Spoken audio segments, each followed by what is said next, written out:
Hello guys, मैं Amit Kochhar advocate हूँ। मैं स्पेशलाइज़ करता हूँ फैमिली लॉ में, जिसके अंदर डिवोर्स के केसेस और फैमिली डिस्प्यूट, फैमिली के प्रॉपर्टी डिस्प्यूट, इसमें मैं डील करता हूँ।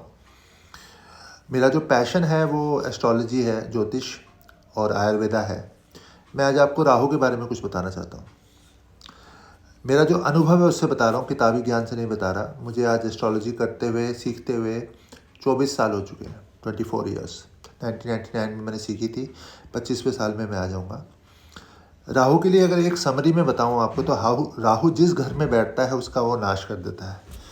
तो मैंने 12 जातकों को, 12 अलग अलग लोगों की कुंडलियों को जब स्टडी करा और 12 अलग घरों में राहु को देखा, तो राहु क्या करता है देखो। राहु अगर फर्स्ट हाउस में है तो आपके शरीर का घर है, वो तो शरीर का को नाश कर देगा, शरीर को ख़राब करेगा। आपकी बॉडी, या तो आप बहुत मोटे होगे, हवा भरी होगी आपकी बॉडी के अंदर, या बेढंगी बॉडी होगी, यानी आप स्वस्थ नहीं रहेंगे। दूसरे घर में अगर होगा तो धन का नाश कर देगा, क्योंकि धन स्थान है वो। तीसरे घर के अंदर पराक्रम स्थान है, उसमें किताबों में लिखा है कि बहुत बढ़िया है, पराक्रम को बढ़ाता है। चलो, पराक्रम को बढ़ाएगा, लेकिन वो भाई बहनों का घर भी है, तो आपके भाई बहनों से बिल्कुल नहीं बनेगी। तीसरे घर में जो राहु है, सबसे बुरा जो मैं राहु को मानता हूँ और वो है फोर्थ हाउस का राहु। मेरे कुछ जानकार हैं जिनका चौथे घर का राहु है। सब कुछ होते हुए भी, अच्छा होते हुए भी, चौथा घर क्योंकि सुख स्थान है, वो सुखी नहीं रहने देता। कुछ एम्बिशंस इतने बड़े बड़े होते हैं जो पूरे नहीं हो पाते। इसकी वजह से हमेशा ऐसा भाव होता है कि सुख नहीं है, क्योंकि राहु ने चौथे घर में बैठ के सुख का नाश कर दिया। पांचवा घर विद्या का है। आप कुंडली देखें तो सीधा बोलते हैं वो आदमी की कभी भी ज़्यादा पढ़ाई नहीं होगी, उसकी बुद्धि अच्छी नहीं होगी बहुत। इसके बाद बच्चे उसको ज़िंदगी भर बहुत परेशान करेंगे। यहाँ तो लड़कियाँ ज़्यादा होंगी, और अगर लड़का भी हो गया तो वो लड़का उसको परेशान करेगा ही करेगा, ये फैक्ट है। छठे घर में किताबों में जो लिखा है वो राहु को बहुत अच्छा माना जाता है, क्योंकि वो शत्रु स्थान है। ये लॉजिक मुझे समझ में आता है, क्योंकि शत्रुओं का नाश कर देगा। तो राहु जिस घर में बैठेगा उसका नाश करेगा। पांचवें घर में बैठा, बच्चों का नाश किया। छठे घर में बैठा, शत्रुओं का नाश कर दिया, बीमारी का नाश कर दिया। और इसमें अच्छी चीज़ ये हो जाती है कि अगर छठे घर में राहु है तो 12वें घर में केतु होगा, तो मोक्ष भी मिलेगा आपको। सातवें घर में हुआ तो पार्टनर का घर है, सातवां, वाइफ का नाश, शादी नहीं चलेगी आपकी। और पार्टनरशिप भी, अगर आपने बिजनेस पार्टनरशिप भी करी तो वो भी नहीं चलेगी। एट्थ हाउस बुरा घर है। आपको पता है कि एट्थ हाउस जो है वो मृत्यु स्थान है, तो एट्थ हाउस में इतना बुरा नहीं करता वो। तो हम इसको बोल सकते हैं कि मृत्यु का नाश करेगा, यानी कि आपकी आयु जो है वो लंबी होगी।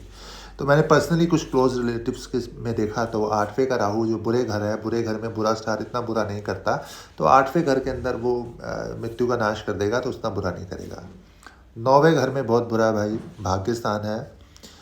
नौवें घर का राहु भाग्य का नाश कर देगा। इसका एग्जाम्पल है, जब बुश जूनियर प्रेसिडेंट बने थे, तो उस वक्त इलेक्शन जो जीता था वो प्रेसिडेंट, वाइस प्रेसिडेंट अल गोर जीते थे।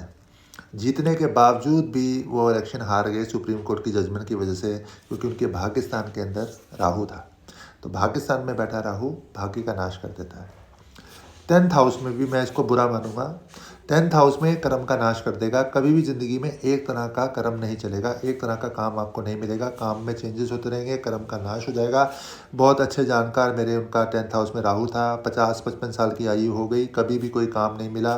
टाइम पास ऐसे ही करते रहे, कभी पैसा आ गया, कभी नहीं आ गया, ऐसा ही जीवन चलेगा।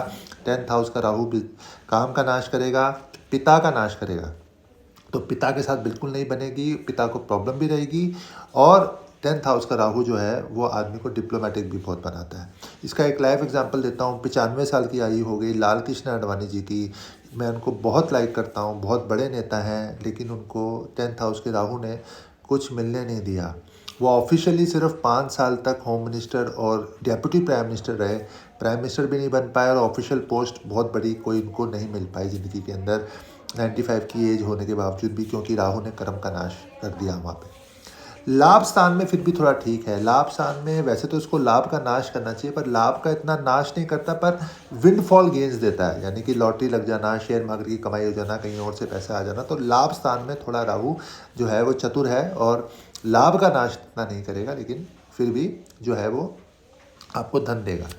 12th हाउस में मैं इसको बहुत बुरा मानता हूँ। मेरी एक फ्रेंड है, उनका है ये 12th हाउस में। इसलिए बुरा मानता हूँ क्योंकि 12th हाउस नुकसान का घर है, जेल का घर है।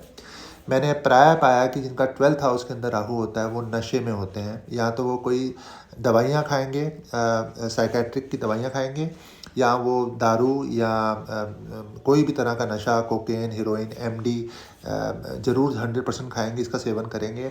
12वां घर मोक्ष का भी है, तो राहु यहाँ पे बहुत बुरा है। और राहु जो है वो 12वें घर में नुकसान का नाश नहीं करेगा, बल्कि आपके मोक्ष का नाश कर देगा, आपसे ऐसे कर्म कराएगा, बुरे कर्म कराएगा, पाप कर्म कराएगा, जो 12वें घर में बैठा हुआ राहु है। तो ये विश्लेषण जो मैंने आपको बताया ये किताबों का नहीं है, ये मेरे अपने एक्सपीरियंस का है। मैंने 12 से 12 घरों में लोगों की कुंडली देखकर ये विश्लेषण निकाला, और मेरे पास लाइव एग्जाम्पल हैं ऐसे 12 लोगों के, जिन लोगों के साथ ये घटनाएं हुई हैं। तो राहु एक बड़ा अजीब ग्रह है, और ज़्यादातर ये जो चीज़ें हैं ये राहु की महादशा या अंतर्दशा में फलीभूत होंगी। जो चीज़ें मैंने आपको बताई। मेरे चैनल को लाइक सब्सक्राइब करिए। बहुत बहुत धन्यवाद। जय भारत।